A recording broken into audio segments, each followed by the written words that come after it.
사랑하는 교회 여러분, 반갑습니다. 오늘 하루도 수고 많으셨지요. 우리가 앞에서 몇 차례 살펴본 요한복음 3장 16절의 이 말씀은 그 의미를 차근차근 배워야 할 정도로 중요한 의미를 지니는 말씀이라 할 수 있습니다. 하나님께서 하나뿐인 독생자를 주시기까지 우리를 사랑하셨다면 그 다음 우리에게도 하나님에 대한 사랑을 요구하는 것이 맞는데 왜 사랑이 아닌 믿음을 요구하시는 걸까요? 기억나실지 모르겠는데 그 이유는 우리 인간에게 하나님을 온전히 사랑할 능력이 없기 때문에 우선 하나님의 사랑을 온전히 받아들이는 데서부터 시작하고 그 사랑을 받아들이는 것이 곧 믿음임을 우리는 두 번째 시간에 살펴보았습니다. 그리고 네 번째 시간에는 영생이 무엇인지 살펴보았습니다. 영생은 지금 우리의 삶이 수직선상으로 무한정 길어져서 연장되는 개념이 아니라 다가오는 세대, 새로운 세대에 속한 삶을 영생이라고 공부했습니다. 새로운 세대에 속했으므로 새로운 삶입니다. 바로 이 말씀이 말하는 이 풍성함이 바로 새로운 삶의 특징입니다. 그렇다면 하나님이 세상을 이처럼 사랑하사라고 할 때 세상에는 사람만 포함될까요? 아니면 사람 외에 이 세상에 있는 모든 것이 포함될까요? 여기서 세상은 하나님이 창조하신 세상을 말합니다. 하나님이 창조하신 세상을 하나님이 사랑하신다는 것은 지극히 자연스러운 일입니다. 예술가는 자신의 작품을 사랑하고 작가는 자신의 책을 사랑하고 부모는 자신의 자녀를 사랑합니다. 하나님은 그분이 창조하신 세상을 사랑하십니다. 그리고 죄로 인해 타락한 이 세상을 회복시키시기 원하십니다. 그것이 구원입니다. 우리가 죽어서 천국 간다는 말은 틀린 말이 아닙니다. 하지만 그것은 구원의 시작이고 성경 전체를 보았을 때 하나님이 새하늘과 새 땅, 온 우주를 회복시키는 것이 구원의 완성입니다. 우리 육체의 부활, 구원의 완성이 마지막 날에 일어날 것입니다. 하나님이 세상을 사랑하신다면 이 세상이 모두 망하게 내버려 두고 혹성 탈출하듯 떠나서 다른 곳에 가서 소수만 구원 얻도록 하는 것은 이해하기 힘든 그림입니다. 하나님은 세상을 사랑하셨고 결국 세상 전체를 회복하실 것입니다. 이것은 구약 성경과 신약 성경에 나오는 새하늘과 새 땅의 비전이고 요한계시록 마지막에 만물을 새롭게 하노라 하신 약속의 내용입니다. 여러분, 하나님의 역사를 보는 인간의 시각에는 제한이 있습니다. 우리가 컴퓨터나 핸드폰으로, 특히 우리 핸드폰으로 지도를 볼 때 줌인해서 상세 지도를 보면 골목골목을 면밀히 살펴볼 수 있고요. 만약에 우리가 줌아웃을 해서 큰 지도를 보면 우리가 가고자 하는 찾는 곳이 전체에서 어디쯤인지를 알 수 있습니다. 그와 마찬가지로 구원도 줌인을 해보면 나에게 어떤 일이 일어나는지가 보이고요. 줌아웃을 해보면 구원이 이 우주와 역사에서 어떤 의미를 지니는지가 알 수 있습니다. 구원을 줌인하여 보는 사람들은 주로 복음이라는 말을 많이 사용하고요. 줌아웃을 하여 보기 좋아하는 사람들은 하나님 나라라는 말을 많이 언급하게 됩니다. 그중 어느 한쪽에만 시선이 쏠리다 보면 다른 한쪽을 무시하게 되는데 그건 옳지 않습니다. 하지만 앞에서도 언급했고 마가복음의 이 말씀에서도 알 수 있듯이 성경에서 복음은 본래 하나님 나라의 복음이었습니다. 저명한 신약학자 톰 라이트는 구원에 대한 온전한 이해와 관련해서 다음과 같이 설명했습니다. 이 부분이 오늘 강의의 아주 중요한 부분입니다. 구원의 온전한 의미는 단지 영혼이 아니라 인간 존재 전체에 대한 것이며 미래에 대한 것만이 아니라 현재에 대한 것이며 하나님이 우리 안에서 그리고 우리를 위하여 하실 뿐만 아니라 우리를 통하여 하시는 일에 대한 것이다. 자, 여기서 두 번째 내용인 구원이 미래에 대한 것만이 아니라 현재에 대한 것이라는 의미를 우리는 삭개오의 이야기를 통해 앞에서 살펴보았습니다. 예수님께서 삭개오에게 오늘 구원이 이 집에 이르렀다고 하실 때 그 구원은 예수님을 영접하는 순간 하나님의 백성이 되는 것이고 새 생명이 시작되는 것입니다. 이 현재의 새 생명은 단지 영혼이 아니라 인간 존재 전체의 변화와 관련된 것입니다. 그리고 미래의 구원이 완성되는 시점에서는 몸의 부활이 일어날 것입니다. 오늘 우리가 살펴볼 다시 만나는 교회 6번째 만남, 선교적 삶, 우리가 교회다라는 이 주제는 톰 라이트가 설명한 이 구원의 의미 중에 세 번째 내용과 관련되어 있습니다. 즉, 구원에는 하나님이 우리 안에서 우리를 위하여 무엇을 하시는지 뿐만 아니라 우리를 통하여 무엇을 하시는지도 포함되어 있다는 것입니다.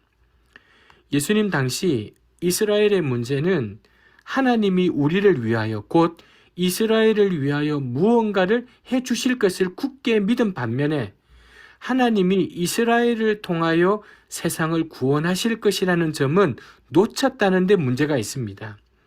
이것이 우리가 자주 듣는 선민의식입니다. 선민의식이라는 말을 생각하면 배타적인 사람들, 자기만 잘났다고 하는 사람들의 이미지가 떠오릅니다. 사실 선민이라는 말은 좋은 말입니다. 하나님이 택하셨으니 그거 얼마나 큰 복입니까? 그런데 선민의식에 빠지는 것은 하나님이 우리를 위하신다고 하는데 생각이 멈추었기 때문입니다. 성경에는 하나님이 이스라엘의 조상인 아브라함을 택하실 때부터 바로 우리를 통하여, 이 통하여가 분명히 나옵니다. 이 말씀을 한번 보십시오. 하나님이 아브라함을 택하시고 그에게 복을 주겠다고 약속하셨습니다. 여러분, 아브라함이 복 받는 것이 최종 목적이 아니었습니다. 아브라함을 통해서 세상 전체에 복을 베풀려고 택하신 것입니다. 그것이 바로 믿음의 조상의 의미입니다. 하나님이 세상을 구원하시고 은총을 주시는데 그 통로가 되는 사명을 아브라함이 받은 것입니다. 그리고 이 복과 이 사명이 오늘날 교회로 이어졌습니다. 하나님이 우리를 위하여 무엇을 하셨는지도 중요하지만 하나님이 우리를 통하여 세상에 어떤 일을 하기 원하시는지를 놓치면 우리의 구원은 반쪽짜리가 되고 맙니다. 지난 시간에 살펴본 내용과 연결하여 정리하면 이렇습니다. 구원받은 이의 새로운 삶의 요체는 하나님이 우리를 위하여 베푸신 구원을 받은 이들이 우리를 통하여 하시는 일에 참여하고 그리고 그 일의 동력은 하나님과 함께하는 삶으로부터 공급받는 것입니다. 성경 마지막 책인 요한계시록은 인류 역사의 마지막에 회복될 세상의 모습을 보여줍니다. 여러분, 이 말씀처럼 하나님이 우리의 모든 눈물을 닦아주시고 구원의 기쁨을 완성해 주실 날이 올 것입니다. 그때 하나님께서는 또 이렇게 선언하실 것입니다. 보좌에 앉으신 이가 이르시되 보라, 내가 만물을 새롭게 하노라. 여러분, 구원의 최종 목적이 무엇입니까? 몇몇 사람만 구원받는 게 아니라 우리를 통하여 새하늘과 새 땅이 펼쳐지는 것, 완전히 회복되는 것입니다. 로마서 8장은 이 구원에 대한 기대를 다음과 같이 표현하고 있습니다. 함께 읽어보실까요? 그 바라는 것은 피조물도 썩어짐의 종노릇한 데서 해방되어 하나님의 자녀들의 영광의 자유에 이르는 것이니라. 피조물이 다 이제까지 함께 탄식하며 함께 고통을 겪고 있는 것을 우리가 아느니라. 이 말씀은 이 세계 전체가 함께 고통받고 있음을 강조합니다. 하나님이 세상을 지으시고 인간에게 이 우주 만물을 잘 다스리라고 명령하셨습니다. 그런데 우리 인간이 이 사명을 실천하는 데 실패하고 하나님께 불순종했습니다. 본래 인간이 하나님의 명령에 순종할 때는 우주 만물이 모두 인간의 명령에 순종하게 되어 있습니다. 에덴 동산의 아담과 하와가 처음부터 사자나 호랑이를 무서워했을까요? 아마 아담이 사자야 이리 와보렴, 참 귀엽구나 라고 말하지 않았을까요? 그런데 타락하고 나니까 무서워하는 것들이 그것이 하나둘 나타납니다. 즉 인간이 하나님께 불순종하니 자연도 인간에게 해를 입히거나 반항하는 것입니다. 땅이 온통 메말라 곡식을 심어도 잘 나지 않는 경우가 생기는가 하면 태풍으로 인해 수많은 사상자가 발생하기도 합니다. 자연이 가져다주는 혜택과 풍성함도 많지만 오늘날 우리가 겪는 끔찍한 자연재해들은 이 세상이 어떤 세상 상태인지를 우리에게 말해주고 있습니다. 지금 이 세상이 본래 하나님이 창조하신 에덴 동산이 아니어서 그렇습니다. 그러한 맥락에서 이 모든 고통이 완전히 끝나고 모든 인간뿐 아니라 온 우주 만물을 하나님이 창조하신 그 아름다운 모습으로 회복시키는 것이 구원입니다. 그렇다면 선교는 무엇일까요? 선교는 세상을 회복시키시는 삼위일체 하나님의 사역에 동참하는 것입니다. 사람만 구원하시는 게 아니라 온 세상을 회복시키시는 그 하나님의 사역에 동참하는 것이 선교입니다. 이와 관련하여 오늘 세 가지 개념을 말씀드리겠습니다. 첫째는 하나님의 선교, 둘째는 흩어지는 교회, 셋째는 선교적 교회입니다. 우선 이 하나님의 선교라는 말은 우리가 흔히 알고 있는 교회의 선교가 아닙니다. 우리가 지금까지 알고 있는 교회의 선교는 이 그림으로 이해할 수 있습니다. 먼저 교회가 가장 위에 크게 자리 잡고 있습니다. 그리고 그 아래에 교회의 사명으로 예배, 교육, 전도, 봉사, 친교가 제시되어 있습니다. 보통 교회의 조직표들이 이와 비슷한 형태로 구성되어 있습니다. 이 그림에서 교회는 선교보다 큽니다. 선교를 교회가 하는 많은 일들 가운데 하나로 생각하는 것이 교회의 선교입니다. 이와 달리 하나님의 선교라는 개념은 이 도표로 설명할 수 있습니다. 하나님이 이 땅을 회복시키시고 하나님 뜻대로 복 주시는데 교회를 사용하십니다. 그러나 하나님이 교회만 사용하시는 것이 아닙니다. 가정과 학교도 사용하십니다. 옛날 우리나라에 오신 선교사님들이 학교를 지은 이유는 학교를 통해 전도하려는 목적만 있었던 것이 아닙니다. 아이들을 가르쳐서 미래를 열어주고 자신의 삶을 충실히 살며 사회에 봉사하는 사람이 되게 하는 것도 하나님 나라의 일입니다. 가정사역도 그저 교회를 위한 하나의 프로그램이 아닙니다. 가정을 통해 하나님의 통치가 이 땅에 선포되기 때문에 건강한 가정을 일구는 것은 소중한 사역입니다. 하나님은 병원, 봉사단체, NGO, 정부, 기업도 사용하십니다. 물론 정치는 권력에 집착하고 기업은 이윤에 집착하기 때문에 하나님의 뜻이 실현되기 힘든 것이 사실입니다. 그래서 한편으로는 기업의 사회적 책임을 강조하기도 하고 다른 한편으로 사회적 기업이나 협동조합 등의 대안을 모색하기도 합니다. 바로 이런 다양한 장에서 일하시는 하나님의 사역을 하나님의 선교라고 하면 선교가 교회보다 크게 됩니다. 하나님의 선교라는 포괄적인 하나님의 사역 안에 교회가 한 부분으로 들어있는 것입니다. 물론 교회는 직접 복음을 증거하고 그리스도인의 공동체를 이룬다는 점에서 특별히 중요합니다. 그러나 세상을 구원하시는 하나님의 사역이 지역 교회에만 한정된 것은 아니라는 시각이 하나님의 선교라는 말에 담겨 있습니다. 그리고 이 하나님의 선교를 강조하는 이들은 흩어지는 교회라는 말을 자주 사용합니다. 흩어지는 교회라는 말은 열심히 교회에 모이는 것도 중요하지만 세상에 흩어져서 세상 속에서 그리스도인다운 삶을 살아가는 것이야말로 신앙의 본령임을 강조하는 의미라 할 수 있습니다. 위와 같은 맥락에서 선교적 교회라는 말이 등장합니다. 선교적 교회의 요체는 선교적 삶을 살아가는 것에 있습니다. 개인의 생활 방식이 선교적으로 변하는 것, 공동체적으로 말하면 선교적 문화를 형성하는 것이라 할 수 있습니다. 이 선교적 교회라는 개념은 영국 출신의 인도 선교사이자 신학자인 레슬리 유비긴에 의해서 출발했습니다.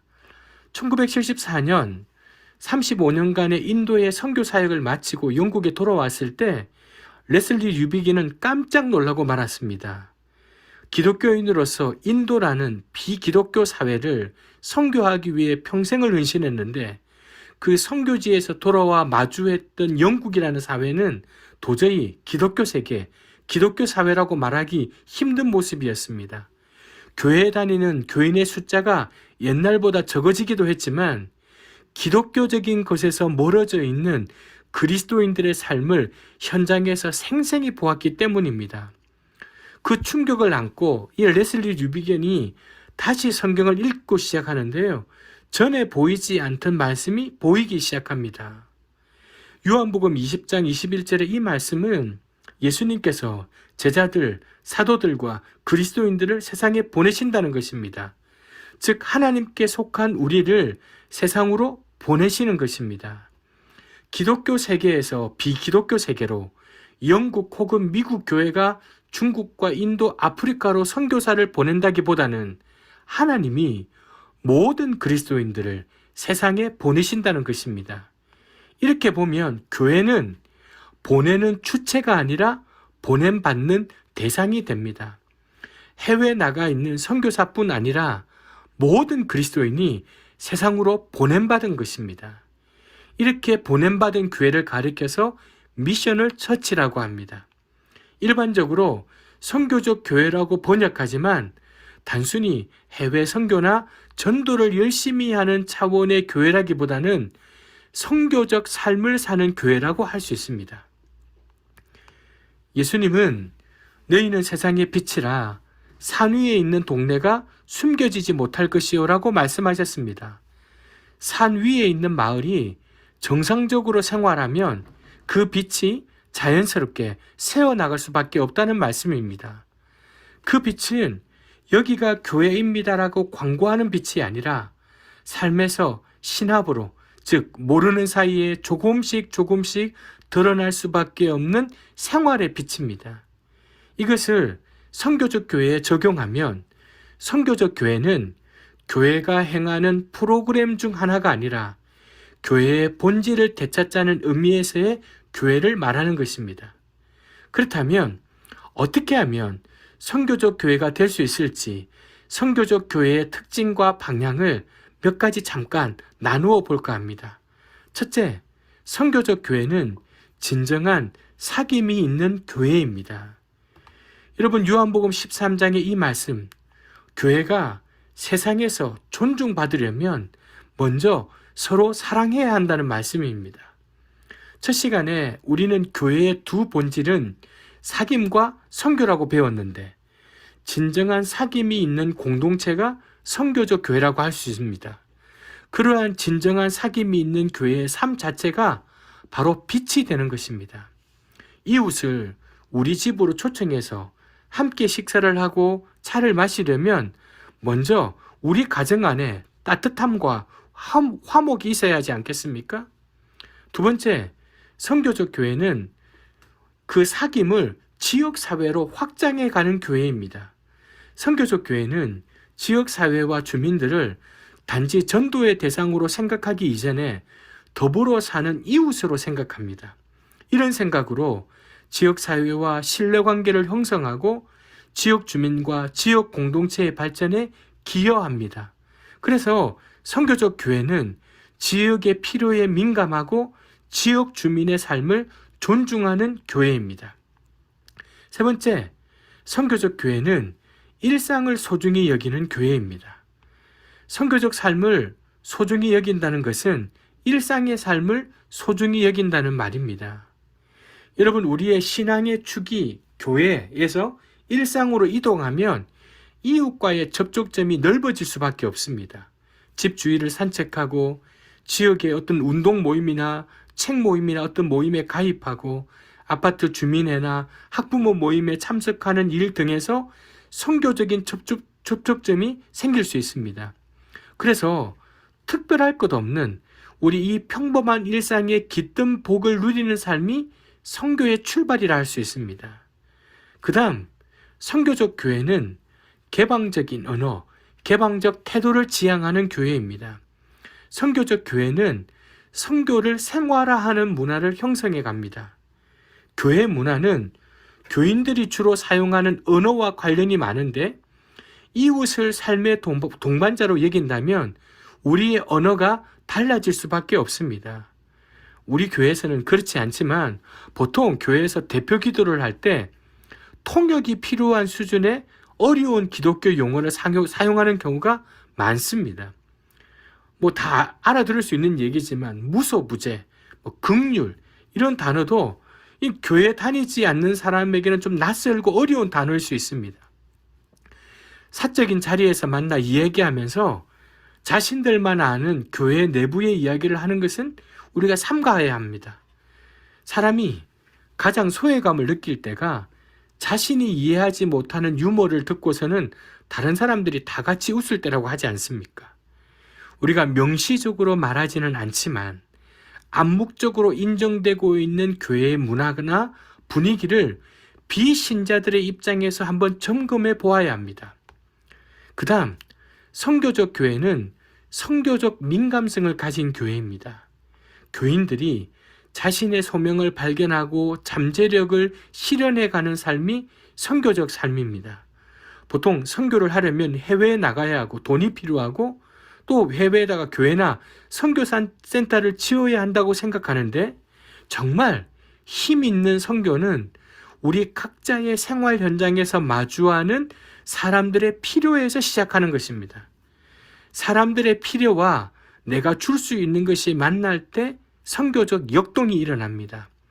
이 만남을 위해서 무엇보다 우리에게 필요한 것은 선교적 민감성입니다. 선교적 교회의 활동은 어느 하나로 정형화할 수 없습니다. 지역 상황이 모두 다르고 교회의 크기와 문화와 전통, 교인들의 관심과 잠재력, 선교의 방향도 각각 다릅니다. 그래서 선교적 교회의 중심적인 목표는 선교적 삶이고 그 출발은 선교적 민감성입니다. 실제로 내가 지금 선교지에 와 있다는 마음으로 동네 시장도 가보고 학교도 다니고 거리도 다니다 보면 무엇이 보이겠습니까? 저 친구가, 저 사람들이 어떻게 살아가는가? 저들에게는 어떤 고민과 소망이 있는가? 내가 여기서 어떻게 선교해야 할 것인가 하고 생각하며 다닐 것입니다. 그것이 선교적 민감성, 선교적 시각입니다. 이런저런 생각을 하고 기도도 하면서 자신이 사는 지역을 다니는 것입니다. 그러다 보면 이 동네에서는 이런 것 좀 해보면 좋겠다라는 생각이 들 수 있습니다. 그런 생각이 들면 그 일을 위해 기도하기 시작합니다. 기도하면서 가족과 친구, 소그룹 모임 안에서 나누다 보면 또 마음이 통하는 사람들이 생깁니다. 그렇게 진행하다 보면 되는 일도 있고 물론 안 되는 일도 있을 것입니다. 안 된다고 실망할 필요가 없습니다. 이 지역에 필요한 선교가 무엇이고 우리가 할 수 있는 선교가 무엇인지 찾아가는 과정입니다. 이런 작은 흐름들이 모여서 때로는 교회의 큰 프로젝트가 되기도 합니다. 우리 지역의 필요를 가장 잘 아는 이들은 지금 여기에 살고 있는 우리들입니다. 우리 지역에 어떤 필요가 있는지 학교든 거리든 어려운 사람이든 그런 필요들을 위해 기도하다 보면 저곳에 이러한 사람들이 있구나. 혹시 내가 도움을 줄 수 있는 방법이 없을까라는 생각이 들고 그것을 함께 나누다 보면 선교의 흐름이 생기는 것입니다. 사람마다 민감한 영역이 있습니다. 어떤 사람은 음악에 민감하고 어떤 사람은 음식에 민감합니다. 대화를 나누다 보면 특정한 주제에 민감한 사람이 있습니다. 돈에 민감한 사람이 있고 관계에 민감한 사람이 있습니다. 예수님은 가는 곳마다 도움이 필요한 사람을 발견하고 다가가셨습니다. 선교적 민감성이 살아있는 그리스도인이 선교적 교회를 만듭니다. 또한 선교적 교회가 선교적 민감성을 지닌 삶을 만들기도 합니다. 이 두 면은 서로를 북돋아 줍니다. 교회가 긴밀한 나눔으로 하나가 될 때 선교적 민감성과 선교적 삶이 조화를 이룹니다. 너희가 서로 사랑하면 이로써 모든 사람들이 너희가 내 제자인 줄 알리라. 교회의 두 본질은 사귐과 선교라고 말씀드렸습니다. 성경적 교회는 이 둘이 함께 성장하는 교회입니다. 사귐이 선교를 만들어내고 선교가 사귐을 깊이 있게 합니다. 서로 사랑하는 공동체가 세상의 빛이 될 수 있습니다. 이제 6번째 강의를 마무리하겠습니다. 첫 시간에 구원은 화해라고 했습니다. 죄로 인해 하나님과 원수되었던 이들이 하나님께서 제시하신 화해의 방법인 예수 그리스도를 받아들이는 것이 구원입니다. 그 안에서 화해를 누리는 것이 사귐이고 그 화해를 넓혀가는 것이 선교입니다. 사도 바울은 고린도 후서의 이 말씀을 통해 선교가 무엇인지 화해의 관점에서 잘 보여주고 있습니다. 그리스도로 말미암아 우리를 자기와 먼저 화목하게 하신 하나님께서 자기와 세상의 화목을 위해 우리에게 화목하게 하는 직분을 주시고 화목의 말씀을 부탁하셨습니다. 그리스도인들은 하나님과 화해된 사람들입니다. 이 공동체가 세상으로 하여금 하나님과 화해하게 하는 사역이 선교입니다. 이 화해는 인간과 인간, 인간과 자연 사이의 화해까지 포괄하는 총체적 화해입니다. 병원을 세워서 아픈 사람을 치유하고 학교를 세워서 무지와 싸울 수 있는 힘을 주고 분쟁하는 나라와 사회에 평화의 씨앗을 심는 이들 모두가 그 자체로 하나님의 선교의 중요한 영역입니다. 하나님이 창조하신 생태계의 온전성을 지키기 위해 노력하고 환경을 보호하고 가꾸는 일 또한 선교입니다. 이 모든 일을 화해된 공동체가 이루어 갑니다. 죄인인 인간이 그리스도의 은혜로 구원을 받고 하나님의 자녀가 되게 하는 이 복음 전도는 언제나 시작이며 핵심입니다. 우리가 선교의 외연을 확대하는 가운데 그 중심이 약화되면 안 됩니다. 그리스도를 통한 화해의 원리로 살아간다는 점에서 여러분 교회 공동체는 더욱 중요합니다. 그리스도의 샬롬을 실제적으로 누리는 공동체가 세상에서도 샬롬을 심을 수 있습니다. 흩어지는 교회가 중요하면 중요할수록 모이는 교회라는 중심은 더욱 소중할 수밖에 없습니다. 오늘은 여기까지입니다. 좀 방대한 내용을 다루었습니다. 꼭 한 번 더 이 강의를 들어보시면 좋겠습니다. 함께 해주셔서 고맙습니다. 평안한 밤 되십시오.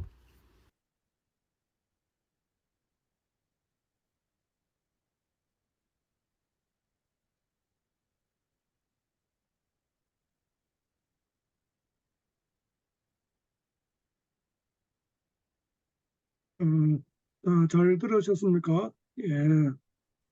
참, 그 짧은 시간에 많은 그 내용들을 담아내고 있어가지고, 사실 이런 내용을 몇 번 되풀이해서 듣고 더 확대해서 우리가 공부를 해야 될 필요가 있다는 그런 생각을 많이 하게 됩니다. 그럼 먼저, 그러면은 좀 느낀 소감을 좀 이야기해 주시면 좋겠습니다. 자, 우리 이재울 교수님부터.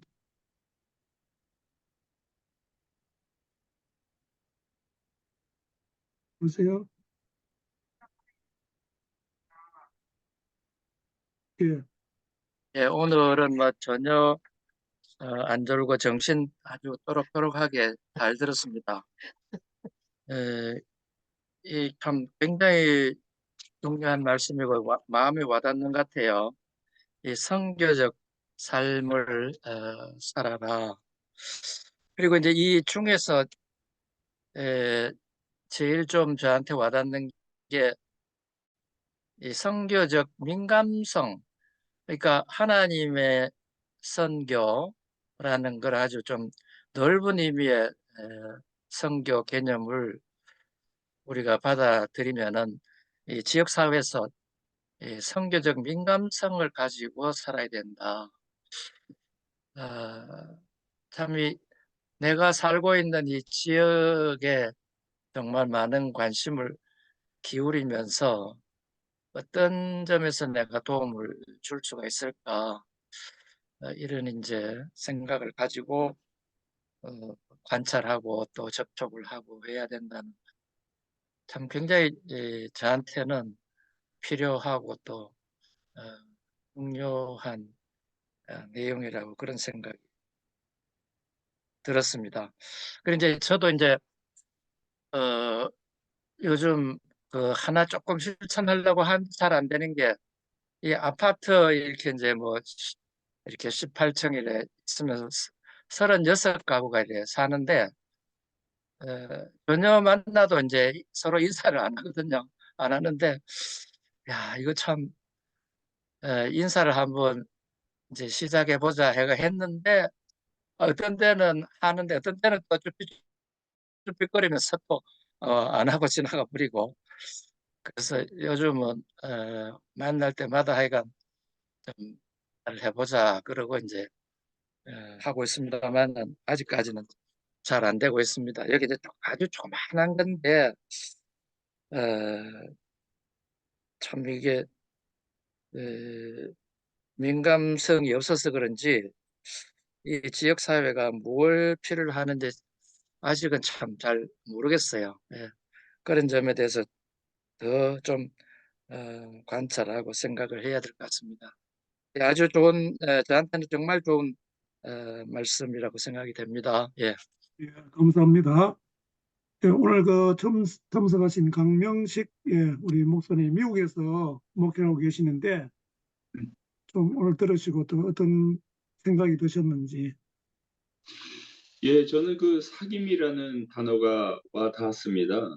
사귀는 거라는 거죠. 사실 그 언어적으로도 다르고 문화적으로도 다른데 선교에 나갔을 때 그들과 하나가 되기 위해서는 계속 사귀고 함께 동행하고 같이 식사하고 같이 어울리고 같이 대화하면서 예수님을 전하는 것 같습니다. 그 룻기에서 나오미와 룻이 나오미는 유대 사람이고 룻은 모압 여인이었는데 시어머니와 며느리가 얼마나 좋은 사귐이 있었으면 그 롯이 시어머니를 따라가는 것을 보면서 아무것도 물질적으로 아무것도 없는 시어머니를 따라가면서 그 사귀고 사귀었는데 땅에서도 푸니까 하늘에서도 풀어서 또 보아스라는 기업물을 줘가지고 예수님을 낳는 그 가게 혈통 라인을 이어가게 하고 땅을 되찾고 하는 모습을 보면서 선교적인 삶이 사귐이 아닌가 이런 생각을 했습니다.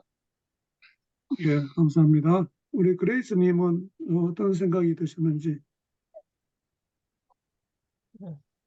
이제 저는 어 글쎄요 좀 전도하려는 마음 그런 것밖에 좀 없어가지고 민감하게 살아온다고 1층부터 15층 아줌마들도 뭐 인사하고 그렇게 지냈지만 열매가 없는 거를 좀 어, 고민이 많은데 그래도 제가 갖고 있는 그런 민감한 생활 태도가 바른 거다. 그런 확인은 좀 했는데, 얼마 전에도 1층 아줌마 맨날 기도하고 그랬는데, 아이고, 아주 불교가 대단해가지고, 저 엄두가 더 안 나고, 뭐, 또 옆집은 2년 동안 기도했는데 또 4월 11일 날 이사 가고, 그래서 이제 이사 가는 옆집에 어떻게 이제 요 책이랑 복음을 좀 전할까 이런 생각으로 오늘도 좀 준비해 놓고 이제 뭐 그래 지냈습니다. 그래 조금 음, 그런데 그게 이제 제 개인적인 그런 거에만 좀 그쳐서 이제 갓 다니기 시작한 청안교회가 공동체적으로 그렇게 되는 거에 대해서 좀 강의 들으면서 네네 생각하고 그러던 중에 뭐 즉흥적이긴 하지만 아, 교회 가까이로 좀 이사를 가면 어떨까 그런 생각도 좀 해보고 재밌었어. 예, 예. 감사합니다. 우리 국모님님 좀 어떠신가 좀 느낌이나 생각을 좀 얘기해 주시면 고맙겠습니다. 네, 오늘 또 상당히 좀 중요한 강의인 것 같고요. 특별히 아까 앞에도 교수님 말씀하셨지만 하나님의 선교, 이 선교가 우리가 하는 것 같지만 하나님의 관점에서 우리 일상이 선교라는 그런 것들이 참 중요한 것 같고 또 이렇게 현재의 거하는 환경이나 현재에서 하나님의 임재를 늘 이렇게 느끼면서 살아야 되겠다 이런 생각이 들고요. 그래서 참 지금 기존 교회들이 아까 도표 보면 하나님은 없고 교회가 이렇게 두드러지게 나타나고 그 안에 이렇게 선교가 한 파트로 이렇게 있는 것들 보면서 아, 저게 잘못된 거구나. 정말 선교는 하나님이 하시고 하나님이 할 수 있도록 우리가 늘 민감성을 가지고 살아야 되겠다. 그리고 우리의 그 어떤 모든 영역 가운데서 이렇게 하나님의 임재를 느껴야 되겠다. 이런 것들 오늘 이렇게 배우는 좋은 기회였습니다. 네, 예, 감사합니다. 예, 감사합니다. 우리 김무실 집사님, 우리 청직이 예, 예, 예, 이때까지 우리가 교회 생활하고 교육을 받은 그 중에는 사실 전도와 선교가 교회 중심으로 해가지고 이루어지고 있는 게 선교와 전도를 우리가 내 개인적으로 그걸 알고 있었는데 오늘 말씀 중에서 각 개인의 삶 속에서 전도와 선교가 나타나야 된다 하는 이런 부분에 대해서는 글쎄 아직까지 정리가 안 되고 좀 더 많은 생각을 하게 되네요. 그래서 정리가 좀 더 돼야 될 것 같습니다, 목사님. 예. 네. 저는 이 강의를 들으면서 이제 선교적 삶, 예, 이제 교회가 이제 그렇게 이제 돼야 되는데 제가 요거 마치고 잠시 또 따로 제가 준비한 것을 좀 나누긴 하겠는데 저는 이제 저 개인적인 그 삶의 신앙적인 삶의 여정을 보면은 예수님을 인격적으로 만나고 난 다음에 나타나는 뚜렷한 몇 가지 그 현상이 있는데 그 가운데 하나가 바로 이제 전도하는 거였거든요. 그래서 제가 이과대학 다닐 때 이제 예수님을 만났는데 저를 교회로 인도한 그 친구가 그래서 저희 별명을 우도사 이렇게 했어요. 그래서 우전도사의 전자 빼고 우도사 이렇게 이제 별명을 붙였는데 뭐 그래서 제가 살아온 그 삶의 여정도 보면은 결국 그 전도하고 선교하는 이제 그런 삶을 지향하다 보니까 지금까지 이제 왔다고 생각을 하거든요. 그리고 여기 나중에 이제 다시 이걸 이제 또 들어보시고 깊이 좀 또 묵상하고 해야 될 그런 내용들이 참 많이 있는데 사실 우리가 뭐 선교하지 않는다, 전도하지 않는다고 하면은 우리 생활은 어떻게 보면 너무 쉬울 것 같아요.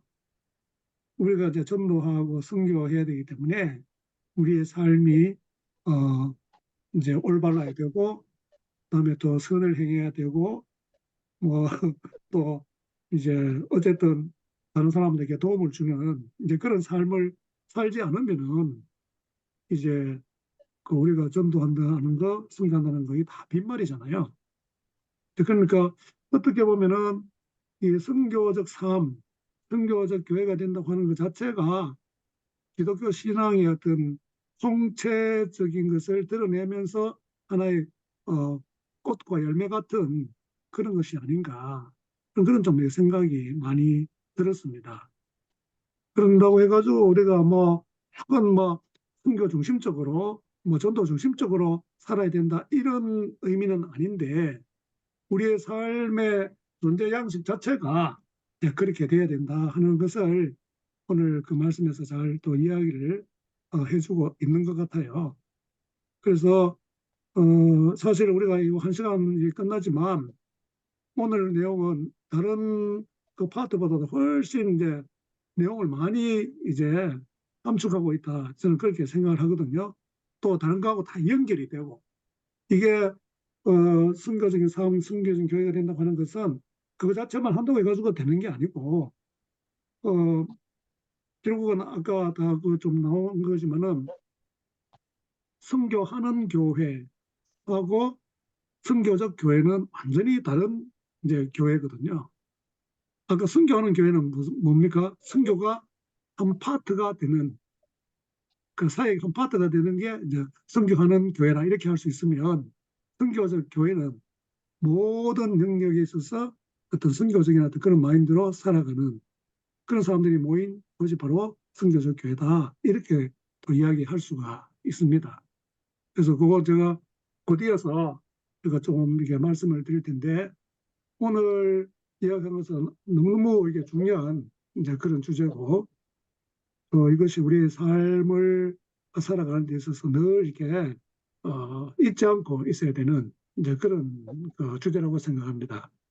저는 지금도 이제 병원에도 이제 근무하면서 또 이제 최근에 또 제가 이제 다니고 있는 정한교회 이제 거기도 이제 말씀으로 한 달에 한두 번 이렇게 이제 섬기기로 이렇게 돼 있는데 저는 뭐 병원에서도 늘 사람들한테 이렇게 잘해주려고 노력을 해요. 뭐 간식 있으면 같이 나누기도 하고 뭐 이런저런 이야기도 하고 이러니까 사람들이 그냥 이렇게 친근하게 이제 또 대하기도 하고 그래서 결국 그 사람들이 좀 시간이 지나면은 이제 교회로 연결될 수 있도록 기도하고 나름대로 애쓰고 있는데 옛날에는 그냥 무턱대고 막 복음 전하고 이랬는데 지금은 이제 시간이 지나다 보니까 그렇게 하는 것은 별로 효과가 없다. 그래서 좋은 관계를 이루어야 되겠다. 뭐 이런 생각이 많이 들어가지고 나름대로 뭐 그게 돈도 쓰고 시간도 쓰고 뭐 이렇게 하고 있습니다. 사실 열매가 맺어지는 데는 시간이 많이 걸리겠지만 그런 노력이 필요하지 않는가 하는 그런 좀 생각을 하면서 이제 네. 그런 부분에 좀 애쓰고 있습니다. 저 같은 경우에 이게 됩니까? 예, 예, 예.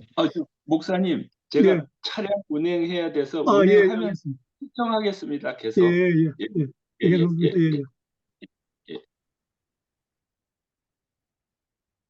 그 이야기 계속하세요. 예.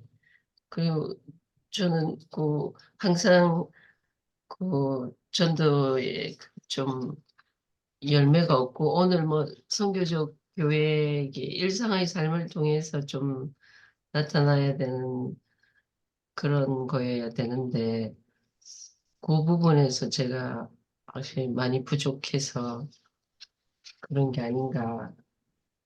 그 부분에서 조금 더 자연스럽게, 그러니까 전도를 위해서 사귀려고 했던 게 더 많았던 것 같아요.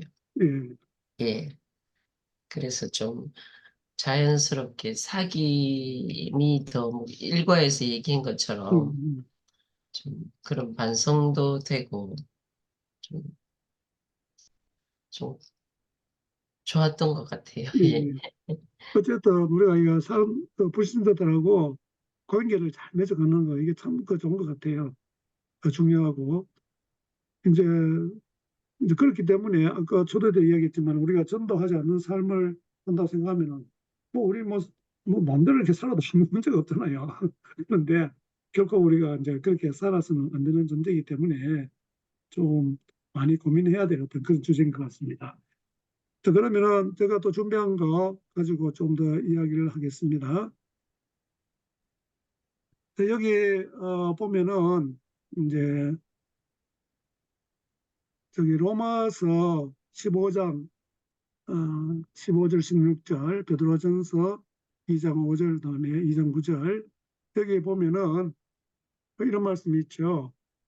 로마서 15장에 보면 그러나 내가 너희로 다시 나게 하려고 하나님께서는 내게 주신 은혜로 말미암아 더욱 담대히 대략 너희에게 썼노니 이 은혜는 곧 나로 이방인을 위하여 그리스도 예수의 일꾼이 되어 하나님의 복음의 제사장 직분을 하게 하사 이방인을 제물로 드리는 것이 성령 안에서 거룩하게 되어 받으실 만하게 하려 하심이라. 그러니까 베드로전서 2장 5절에는 너희도 산돌같이 신령한 집으로 세워지고 예수 그리스도로 말미암아 하나님이 기쁘게 받으실 신령한 제사를 드릴 거룩한 제사장이 될지니라. 베드로전서 2장 9절에는 잘 아는 말씀이죠. 그러나 너희는 택하신 족속이요 왕같은 제사장들이요 거룩한 나라요 그의 소유가 된 백성이니 이는 너희를 어두운 데서 불러내어 그의 기이한 빛에 들어가게 하신 이의 아름다운 덕을 선포하게 하려 하심이라. 그래서 여기 이제 바울도 뭐 제사장 뭐 직분 뭐 이렇게 이야기를 하고 또 베드로도 이제 우리가 이제 거룩한 제사장이다. 특별히 왕 같은 뭐 제사장이다. 이제 이렇게 이제 이야기를 하고 있잖아요. 그러니까 이제 하나님과 이 세상 사람들 간의 그 중간에서 이제 이 선교 사역을 감당하는 그런 것을 잘 표현하고 있습니다. 그런데 여기 보면 왕 같은 제사장이란 말이 이제 베드로전서 2장 9절에 나오는데 이게 헬라어로 바실레온 게라튜마를 번역한 건데요. 이 여부는 왕 같은 제사장들이나 왕의 제사장들로 이제 번역을 할 수 있는데 우리 개역개정 성경에는 왕 같은 제사장들로 번역을 했고 표준 세번역은 왕의 제사장들, 또 공동 번역은 왕의 사제들이라고 이제 번역을 하고 있습니다. 그런데 사실 왕 같은 제사장은 제사장 기능을 수행했던 솔로몬 왕과 같은 제사장을 이제 가리키고요. 이 구절이 출애굽기 19장 6절에 이제 반영인 것을 이제 고려하면 왕실을 위해 일하는 왕의 제사장들을 의미한다고 보는 것이 더 설득력이 있습니다. 그리고 여기서 왕은 당연히 하나님이시죠. 그래서 여기 출애굽기 19장 6절의 개정에는 보면 너희가 내게 대하여 제사장 나라가 되며 거룩한 백성이 되리라. 너는 이 말을 이스라엘 자손에게 전할지니라. 그 다음에 출애굽기 19장 6절 표준 세번역 보면 너희의 나라는 나를 섬기는 제사장 나라가 되고 너희는 거룩한 민족이 될 것이다. 뭐 이렇게 이야기합니다. 그런데 여기 이제 NIV 그다음에 킹 제임스 버전, ASV 등 다양한 주요 영어 성경은 모두 이를 왕실 제사장을 의미하는 로얄 프리스트후드로 이제 번역하는데 영어에서 이제 로얄 이제 가드는 왕실 건의대를 이제 가리키는데 이제 쓰는 표현입니다. 그러면은 왕 같은 건의대가 아니고 왕을 위한 건의대 혹은 왕의 건의대가 됩니다. 그래서 그것을 좀 잘 이해를 하시고 그리고 왕 같은 제사장이라면 이게 뭘 의미하는가 조금 이제 애매할 수 있는데 왕에 속하는 이제 왕을 위한 그런 제사장이다. 그래서 제사장으로서 하는 것은 하나님 위해서 하는 것이라는 것을 우리가 잘 인식을 하면 좋을 것 같습니다. 그 다음에 어떤 강의하는데 이제 미셔널 이제 처치 이제 그 이야기 했잖아요. 그런데 여기 보면 우리가 보통 그냥 읽으면 미셔널 미셔널 이렇게 하는데 여기 보면은 미셔널로 읽어내기 이렇게 해가지고 미셔널 리딩 지금 소리가 좀 나는데 조금 음소거 해주시면 좋겠습니다. 여기 김재현 교수라고 계시는데 신학교 교수인데 지금 미국에 이제 거주하고 계세요. 지금은 교수 생활하지 않는데 이분이 이제 쓴 걸 이제 제가 이렇게 좀 정리해서 여기 이제 기록을 했는데요. 여기에서 미셔널로 읽어내기, 미셔널 리딩이라 해가지고 기본적으로 성경과 우리 자신과 현장을 그 다음에 선교하시는 하나님의 관점에서 성호 역동적 소통을 통해 읽어나가는 것을 의미한다. 그래서 성경도 우리 자신도 현장도 미션을 하게 읽어내는 것을 이야기하는데 문화나 전통, 사회 층위 등등의 다른 요소들을 다 포함시킬 수 있지만 전체적으로 이 세 가지 축을 중심으로 해서 읽어내는 것을 말한다. 그리고 이 세 가지 축을 순환하면서 역동적으로 읽어 나갈 때 리딩이 깊어지고 넓어지며 성장 발전하게 된다. 그래서 이렇게 역동적으로 읽어내는 과정을 미셔널 리딩이라고 한다. 그러면 미셔널 리딩이 아닌 것은 뭐를 이야기하는가? 교회 안에 프로그램화 시켜서 교회 성장의 한 방법으로 써먹는 방식, 또 뜻이 맞는 사람들끼리 특정한 형태의 미션을 운동을 하는 교회를 따라 개척하는 방식, 또 전도와 선교에 대한 획기적인 방법으로 현장에 투신하는 방식, 뭐 이런 것이 다 미셔널 리딩에 해당되지 않는다는 거죠. 그래서 미셔널 리딩은 그리스도의 길, 즉 성육신과 공생의 하나님 나라 선포 활동, 십자가와 부활 및 성전의 토대를 둔 읽기 방식이다. 이 그리스도의 길에 토대를 둔 교회들이 하나님의 보내심으로 자신의 사명의 길을 가신 그리스도를 따라 제자로서 미션을 살게 하는 방식이다.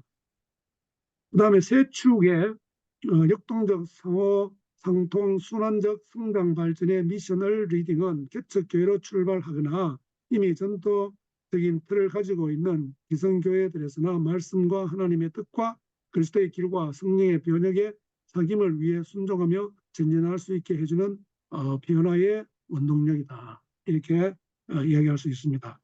그래서 이제 복음적 단초, 이게 미셔널 리딩의 이제 출발점인데, 미셔널 운동의 기본 전제는 온 우주 만물의 창조주이신 하나님은 죄인들의 구원과 창조 세계 회복을 위해서 자신의 미션을 감당하시는 선교하시는 하나님, 우리 아까 이제 강의에서 다 이야기 나온 거죠. 즉 미셔널 하나님이라는 것인데, 미셔널 운동은 미션의 하나님의 일하심과 부르심에 응답하는 운동이다. 그 하나님이 과거에도 일하셨지만 지금도 일하고 계시고 앞으로도 구원과 회복과 새 창조의 일을 행하실 것임을 이제 고백하는 겁니다. 그 하나님은 아들과 성령을 미션을 주어 미션하셨으며 그리고 파송하셨다는 거죠. 그 아들을 믿고 성령의 권능을 받은 신자들 곧 교회 공동체도 그 선교하시는 하나님의 사역에 동참하도록 보내셨으며 지금도 보내신다는 것입니다. 미셔널 운동을 복음에서부터 출발하며 복음에 반응하여 출발하는 것이 중요하다. 이것이 이제 필요하죠. 그 다음에 복음은 모든 참 그리스도 교회의 기초가 되는 것이고요. 복음의 기초 모든 교회는 복음에 충실할 때 미셔널하게 해석하고 공동체의 방향을 취하고 미셔널의 틀 가운데서 전진해 나갈 수밖에 없다. 그러나 복음을 받아들였다고 해서 저절로 교회 공동체와 그 안에 신자가 미션을 하게 변하는 것은 아니다. 세상과 교인들을 향해서 미션을 행하시는 하나님의 활동에 반응하고 분별하고 동참함으로써 미션을 하게 성장 발전해 나갈 수가 있다는 것이죠. 복음이 미션을 하다는 점을 깨닫고 그 의미에 반응하는 것이 중요합니다. 모든 신자들, 즉 모든 교회들이 복음을 듣고 깨닫고 그에 반응하여 회개하고 구원의 그리스도이자 하나님 나라의 임금 주인으로서 예수를 영접한다는 점에서 모든 신자들과 교회 공동체들은 잠재적으로 미셔널의 능력을 가지고 있다는 겁니다. 그러므로 복음과의 엔카운터, 우리 만남, 저우죠. 엔카운터가 구원의 출발점일 뿐만 아니라 미셔널의 또 출발점이고요.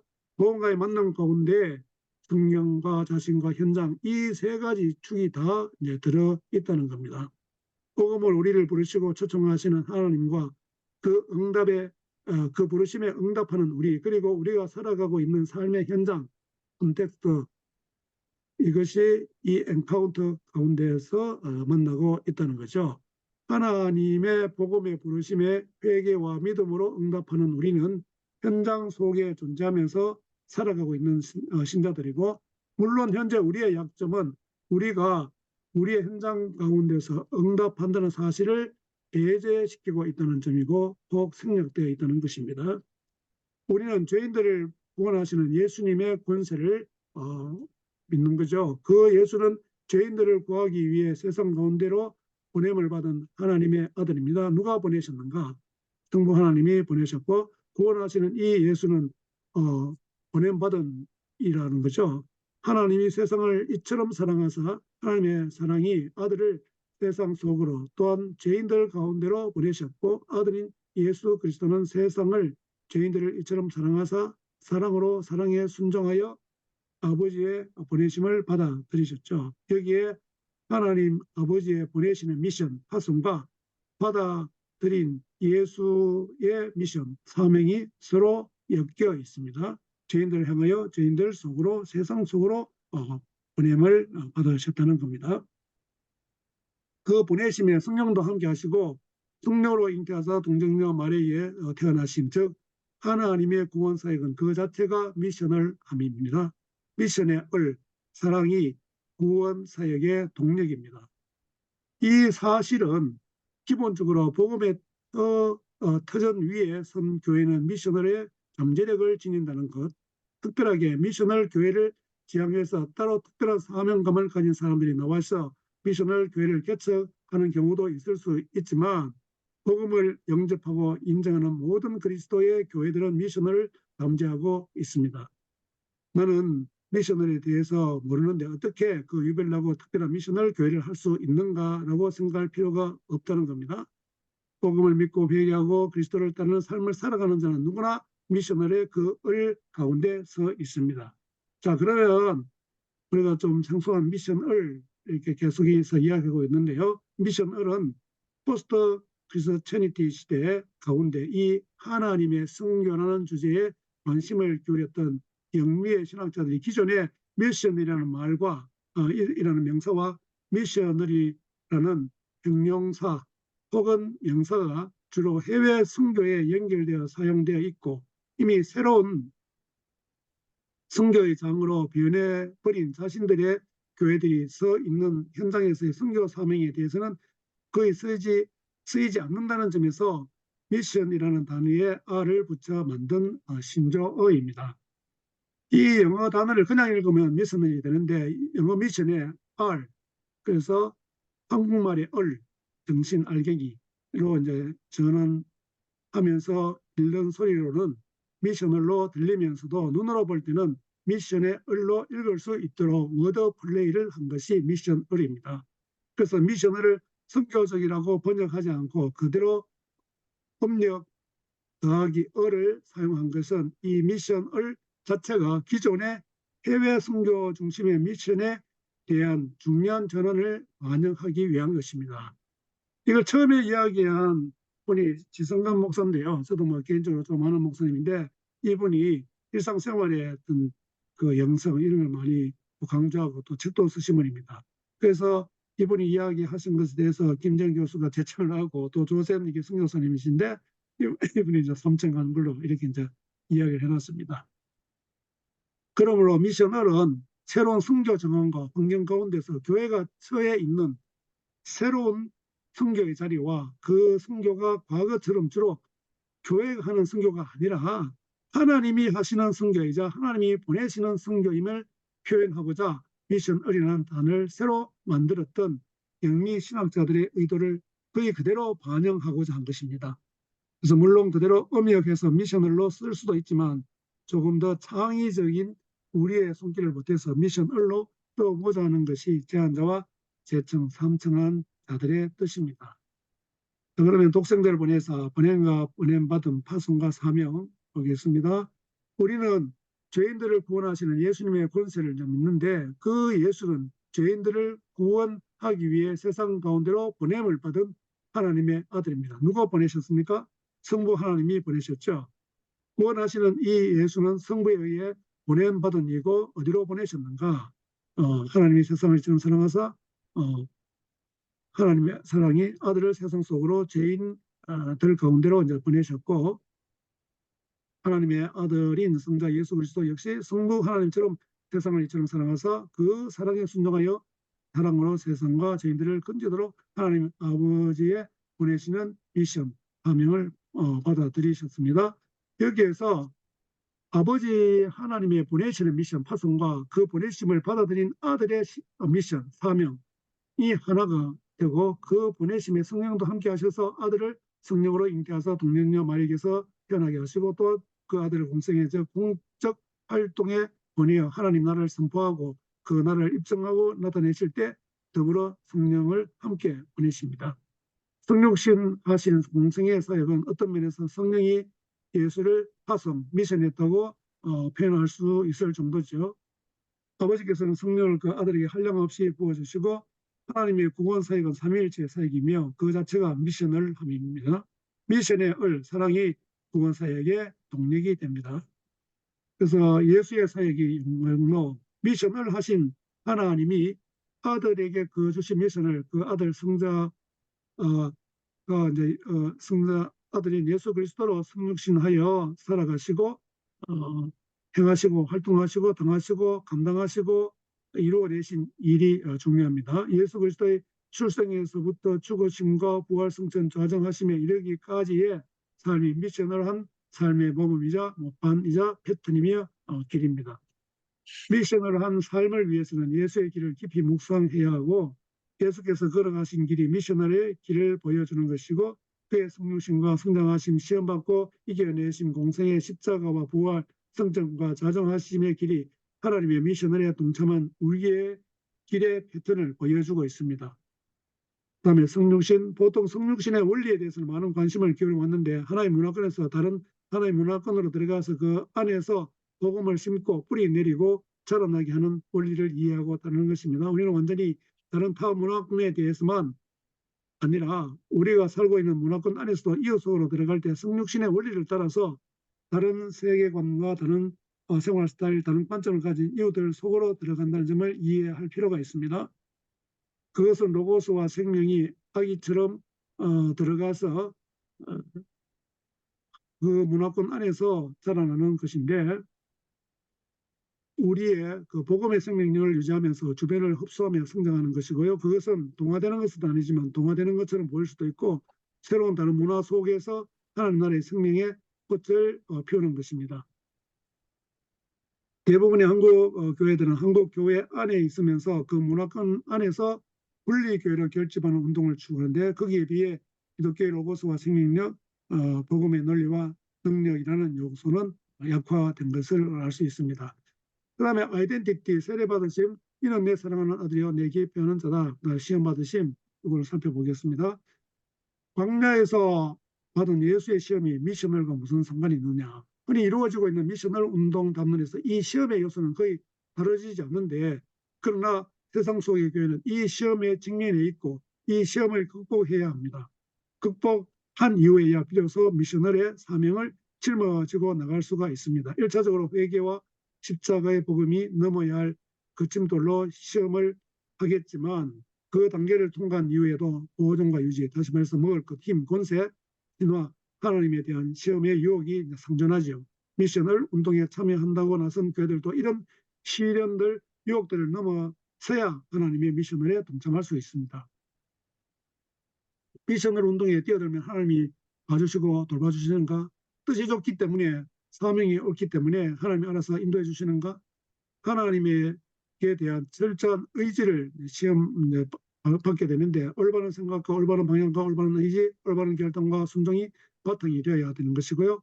미션을 시도하기 때문에 하나님이 돌이 떡이 되게 해주시나 혹은 대형교회들의 미션을 참여 스타일처럼 미션을 운동을 접목시키기 때문에 세상이 더 우려를 보는가? 십자가 복음의 근간 철저한 신앙적 성찰을 기대하고서 점신하고 새로운 시대적 상황에 어울리는 멋진 아이디어와 운동 이게 옳다 여기서 이 운동에 뛰어든다. 시험은 운동에 뛰어든 이들 자신들이 이미 지니고 있는 결핍들로부터 솟아나오는데 사탄과의 실험과 하나님과의 니고시에이션이 선행되어야 하는 것입니다. 성령 충만, 예수님의 공생애는 성령이 충만하신 함께하심과 더불어서 시작되고 이루어진 것이고요. 예수님의 미션에 대한 확신, 미션의 확고함과 활동은 성령 충만과 더불어 이루어집니다. 예수님의 공생의 활동은 성령의 활동이며 성령을 통한 예수의 활동입니다. 예수님의 공생의 하나님 나라의 선포와 그 권능의 전진, 미셔널 운동의 신학적 방향은 하나님 나라 신학과 밀접하게 관련되어 해석해왔고요. 그러나 주로 하나님 나라 신학을 문화의 측면에서 접근했습니다. 그러나 공생애를 통해 전개되고 선포된 예수의 하나님 나라 운동은 하나님 나라 자체이신 자신의 권세와 활동을 중심으로 한 정의와 평화 및 치유와 회복, 축사에 나타나는 영적 승리로 이루어져 있습니다. 그렇다면 문화 격변의 세계적 상황에 반응하면서 일어난 미셔널 운동은 예수의 하나님 나라와 다른 것인가? 내 느낌에, 여기 이제 김정 교수 이야기인데, 내 느낌에 미셔널 운동은 예수의 하나님 나라 운동과 다르게 읽으려 하는 경향이 있다. 이렇게 봅니다. 김대현 교수 생각에 오히려 하나님의 미셔널에 참여하는 지금 여기에서의 교회의 미셔널 운동은 하나님 나라의 선포와 권능의 중심이 되는 예수 운동이어야 한다고 봅니다. 그 차이의 관건은 지금까지의 교회 역사, 특히 개신교 역사 가운데서 형성되어 있는 기성의 신앙 문법과 교회 문법을 무너뜨리고 넘어서는 새로운 그 독해가 요구된다는 것입니다. 즉 기독교 신앙의 근본적인 예수 운동을 토대로 하는 미셔널 리딩을 통해서 기성의 문법을 넘어서면서 읽어내는 미셔널 해석이 필요하다는 것이죠. 그 해석의 길은 오히려 사실은 기존의 교회들 안에 내포되어 있는 포텐셜을 끄집어내는 방식일 것입니다. 완전히 외딴 길을 가는 듯 낯설게 노는 것이 아니라는 거죠.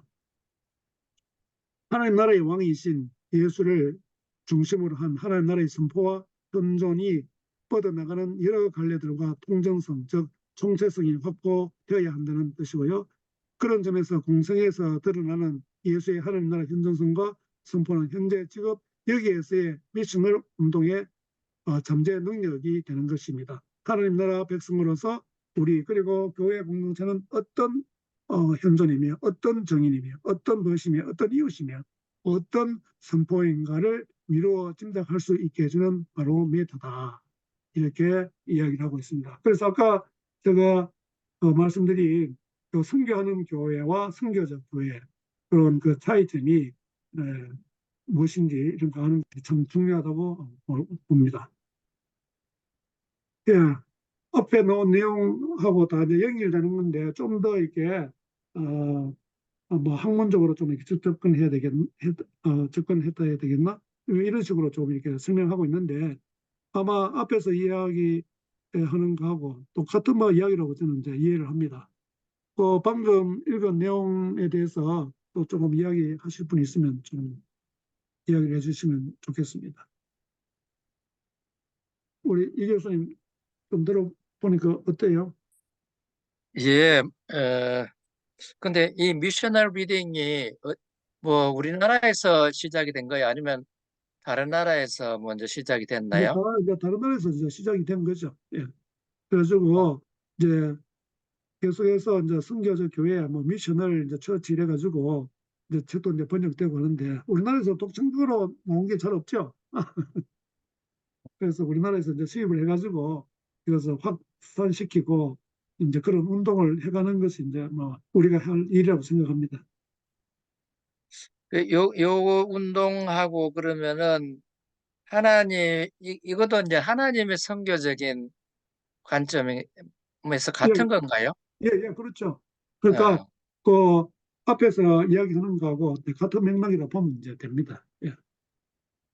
그런데 앞에서 이야기하는 것은 아주 이제 더 구체적이고 좀 실제적인 이제 그런 거 교회하고 연관시켜 가지고 설명을 한 것 같고 그거는 좀 더 이제 학문적으로 좀 이렇게 접근해서 이제 쓴 건데 사실 거기 이제 김정희 교수님이 미션을 이제 처치라고 해가지고 책을 하나 이제 집필 하시긴 했는데 이게 조금 어떤 사정이 있어가지고 출판되자마자 또 회수하고 뭐 이런 일이 있었어요. 그래서 저는 그 책을 개인적으로 좀 받아가지고 읽는데 그래서 그걸 간단하게 뭐 요약해서 이렇게 설명했다 보면 됩니다. 예, 알겠습니다. 예, 예. 그래서 이제 여기서 이제 이야기하고자 하는 것은 앞에 그 강의에서도 그렇고 그 선교라고 하는 그것을 하나의 교회 사역의 한 파트가 아니라 교회의 존재 자체가 우리의 삶의 그 삶 자체가 바로 선교적이 돼야 된다. 이제 그게 이제 하나님의 그게 총체적인 어떤 그런 우리를 향한 하나님의 뜻이다. 이렇게 좀 이해를 하면 될 것 같아요. 그러니까 어떤 경우에는 과거에 선교를 많이 하다 보니까 교회가 성장하더라 해가지고 교회 성장을 위해 가지고 선교에 하는 에너지를 쏟고 또 노력한 이제 그런 예도 없잖아 있거든요. 그렇기 때문에 그거는 결코 미셔널 그 처치가 아니죠. 그러니까 우리의 삶 자체가 어떤 선교적인 그런 삶이 돼야 된다. 교회 자체가 그렇게 돼야 된다. 간단하게 이야기하면 이제 그런 식으로 설명할 수 있다고 봅니다. 이 부분에 대해서 우리가 좀 더 또 공부하고 또 연구하고 그래서 여기서 이야기하는 것은 미셔널 리딩이라고 하잖아요. 그래서 그런 관점에서 우리가 성경을 읽어가는 거 이게 참 중요하다고 봅니다. 그래서님은 또 어떤 생각을 하게 되셨는지요? 글쎄, 뭐, 선교적 교회의 중요한 건 일단 각 교회 공동체, 각 개인마다 선교적 삶을 살아내는, 고 아까 얘기했듯이, 이제 전도를 위해서 어떤 사귐을 하고 이렇게 좀 많이 살았는데, 어떻게 선교적 삶을 좀 사랑하고 사귀면 자연스럽게 좀 열매가 나타날 텐데, 그렇게 잘 못 살은 것 같아요. 네, 금방 읽은 부분을 선교적 교회 이런 거를 조금 들으면서 이런 말을 어떻게 질문이 가능한지 모르겠는데 그 이재율 교수님이 쓴 돈과 행복이라는 책 그 생각이 좀 나거든요. 그래서 그 잘 모르겠습니다. 잘 몰라서 그럴 수도 있는데 그 좀 행복한 나라들이 추구하는 그런 게 굉장히 좀 보편적인 전 국민의 행복을 추구하다 보면 좀 그래 행복해지고 그런 게 아닌가 조금 관련이 있지 않나 이런 생각이 들거든요. 그 책을 좀 읽었었는데 모르겠습니다. 그냥 조금 이상하게 그런 선교적 교회가 상당히 이렇게 한 개인 개인을 전도하는 이런 막 선교 그게 아니라 하나님의 새 나라, 새 땅, 하나님 나라가 총체적으로 이루어지는 거라는 그런 보편적인 예수님의 꿈을 실현한다고 생각할 때 그 책이 좀 생각이 나거든요. 글쎄 뭐 잘 몰라서 그렇지 그거하고도 좀 관련이 있는 것 같기도 하고 이 교수님 책을 사놓으니까 제 아내가 먼저 읽고 지금 이야기합니다. 모르겠어요. 그렇게 조금 이렇게 오버랩 된다 할까? 음, 잘 어때요? 모르겠습니다. 예. 이 교수님 전혀 상관없는 예, 그것과 이제 하고 관련을 지을 수는 있는 것 같아요. 그러니까 결국은 하나님이 원하시는 그런 사회라는 게 에, 뭐 국민 대다수가 행복하게 살 수 있는 그런 사회를 만들어 가는 거 아니겠습니까? 우리가 이제 복음을 증거하고 하면서도 동시에 우리 주변 뭐 나아가서는 우리 에, 사회 국가를 좀 더 이제 행복한 그런 사회로 만들어 가려는 노력을 어, 계속해야 되지 않을까 뭐 그런 생각에서는 좀 연결점도 있을 수 있다 이렇게 생각이 되네요. 예. 그러면은 이런 아이디어를 가지고 좀 더 확대해 가지고 더 좋은 그런 책을 하나 개정판으로 내면 어떨까 하는 생각이 드는데 그 책을 언제 썼죠? 그게 아마 2017년인가 그럴걸요. 안 되네. 예. 잘 읽었습니다. 아이고 고맙습니다. 그래도 젊을 때 쓴 게 아니고 그래도 좀 나이 들어서 썼어. 좀 더 이렇게 농익은 이제 그런 내용이 들어있는 것 같아요. 그래서 제가 지금 이제 이야기를 하면서 딱 드는 생각이 우리가 이제 그 큐티 이런 거 많이 강조하잖아요. 사실 그 큐티도 제가 신앙생활 할 때 그때 이제 한국 교회에 들어가가지고 그런 운동이 이제 시작되고 하는 이제 그런 무렵인 것 같은데 지금도 여전히 이제 그런 운동도 많이 하고 또 그런 그 책도 많이 나오고 하는데 아까 이제 그 미셔널 리딩이라고 이렇게 이제 김 교수가 이제 표현을 하고 있기 때문에 우리가 QT 할 때도 자꾸 이제 개인적으로만 적용하고 이렇게 하는데 좀 더 미셔널 리딩을 하면은 조금 하나님 나라의 어떤 전체적인 그런 관점에서 조금 우리의 QT도 좀 달라질 수 있지 않겠나 하는 그런 좀 생각이 듭니다. 그런데 그게 뭐 그런 생각을 가지고 있다 가지고 당장만 그렇게 이제 되기는 좀 힘들겠지만은 그걸 교회에서 조금 목사님들이 이제 중심이 돼 가지고 그런 방향으로 성경을 좀 읽어내는 이제 그런 그 운동도 좀 필요하지 않는가. 사실 우리가 성경 해석하기 너무너무 중요한데 그런 것을 어떤 관점에서 이제 우리가 성경을 볼 것인지 이제 그런 것을 항상 생각하면서 너무 우리가 이제 큐티도 개인적인 어떤 그런 것으로만 구간시켜서 하는 게 조금은 개선해야 될 부분들이 아닌가 하는 이런 좀 생각이 듭니다. 우리 이 교수님 생각은 좀 어때요? 예, 뭐 대부분 동의합니다. 예, 예, 그러니까 맨 앞에 담하고 나와 있던 내용 같은데 말씀을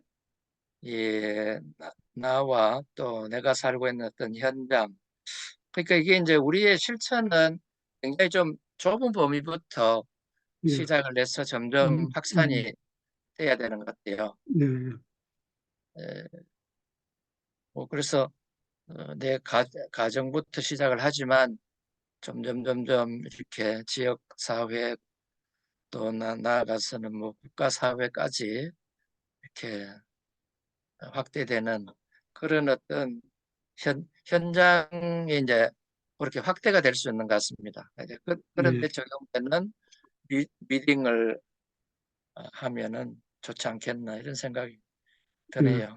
예, 감사합니다. 사실 그 하나님 나라라고 하는 이제 큰 틀 안에서 우리가 성경을 보고 하나님이 지향하는 바가 무엇인지 그것을 늘 이렇게 생각하면서 성경을 읽고 적용할 필요가 있겠다. 근데 이게 우리가 이제 신학을 전공하지 않은 분들이 이제 개인적으로 이제 성경을 이제 묵상하고 했을 때 빠지기 쉬운 것이 너무나 개인적으로 이제 그렇게 이제 적용하는 이런 부분이 있는데 사실 목사님들도 뭐 신학을 했다 하지만은 뭐 평신도하고 별 차이 없는 그런 성경에 대한 이해, 해석 뭐 이런 것이 또 많이 있을 수가 있는데 제가 뭐 신학을 한 입장에서 볼 때 아 이게 목사님들이 먼저 이런 부분들 잘 이해하고 깨닫고 그런 방향으로 교회를 갖다가 좀 이끌어 가야 되지 않겠나 그런 좀 생각은 해봅니다. 어, 그런데 뭐 그렇지 않은 목사님들이 생각보다도 많고 또 왜곡된 어떤 그런 그 복음, 신앙 이런 것에서 아직 벗어나지 못하고 있는 목회자들이 생각보다도 많아가지고 그러면 제가 이제 목회자를 한 사람으로서 볼 때 참 안타까운 현실이라 이렇게 봅니다. 그래서 제가 이런 작은 모임을 하는 것도 이제 그런 것을 조금 이렇게 고쳐보고 올바른 그 성경 이해, 성경 적용 이런 것을 위해서 뭐 하는 작은 이제 몸부림이다 이렇게 이제 생각하시면 될 것 같습니다. 예, 오늘은 뭐 참석한 사람이 별로 이제 없지만은 그래도 오늘 그 내용들은 상당히 중요하고 깊이 있는 그런 내용이라고 생각합니다. 또 이렇게 나중에 녹화 보면 이렇게 보실 때도 그 몇 번 그 이제 강의를 들어보시고 또 그것을 좀 이렇게 내재화해서 좀 우리가 선교적인 교회, 선교적인 어떤 삶 이런 걸 살아갈 수 있는 우리 한 사람 한 사람 되면 참 좋겠습니다. 우리 어쩔 수 없이 이 교수님 한번 기도해 주시고 마쳐야 될 것 같습니다. 예, 알겠습니다. 하나님 아버지 참 이 저녁에 또 중요한 말씀을 듣고 또 살아야 할 것인지를 다시 생각하게 되었습니다. 정말 우리가 하나님의 선교에 참여하는 자세로 우리 주변을 살피며 또 적극적으로 돈을 얻어서 사겨가는 그래서 산 위에 동네처럼 이렇게 할 수 있는 저희들이 될 수 있도록 일을 간절히 원합나이다. 아멘. 또 참 한 이 말씀이 많은 사람들의 심령에 또 전달이 될 수 있도록 은혜 내려주시옵소서. 모든 것 감사드리고 우리 주 예수님 이름으로 기도드립니다. 아멘. 예. 그럼 수고하셨습니다. 좀 광고를 예, 하자면 수고하셨어요. 광고가 있는데 그 다음 이제 3월 이제 그 첫 토요일 날부터 해가지고 한 달에 한 번씩 해서 최경환 선생이 지난번에 말씀드린 대로 그 공공신학의 눈으로 본 성경을 이제 썼는데 그 책을 중심으로 해가지고 6차례 강의가 있게 됩니다. 그 다음에 둘째 토요일은 이제 다시 만나는 교회 이제 마지막이죠. 마지막 그거를 하고 그 다음에 3월 16일은 이제 권민영 목사라고 이분이 이제 3월 달에 한 번, 4월 달에 한 번 해가지고 그리스 로마 신화, 그 다음에 또 그리스 로마의 이제 역사, 두 파트를 이제 또 강의를 하게 됩니다. 그래서 아마 이것도 아주 유익한 그 강의가 될 건데, 그러니까 뭐 신곡을 읽어도 그렇고 하나님의 도성, 어거스틴의 하나님의 도성 이걸 읽어도 그리스 로마의 신화 역사 모르고는 조금 힘든 이제 그런 부분들이 많이 있기 때문에 좀 그런 걸 또 공부를 하고, 그 다음에 이제 3월 23일은 이제 욥기 마지막 강의를 듣도록 하고, 또 3월 30일은 양성봉 선교사님 모시고 그동안에 선교 사역했던 것 좀 듣고 하는 이런 시간들을 갖겠습니다. 이것저것 하게 되는데 뭐 제가 욕심이 많다 보니까 그래 되었습니다. 이해하시고 계속해서 많이 참여해 주시고 그래서 좋은 모임이 될 수 있으면 좋겠습니다. 수고하셨습니다. 예, 수고하셨어요. 네, 네.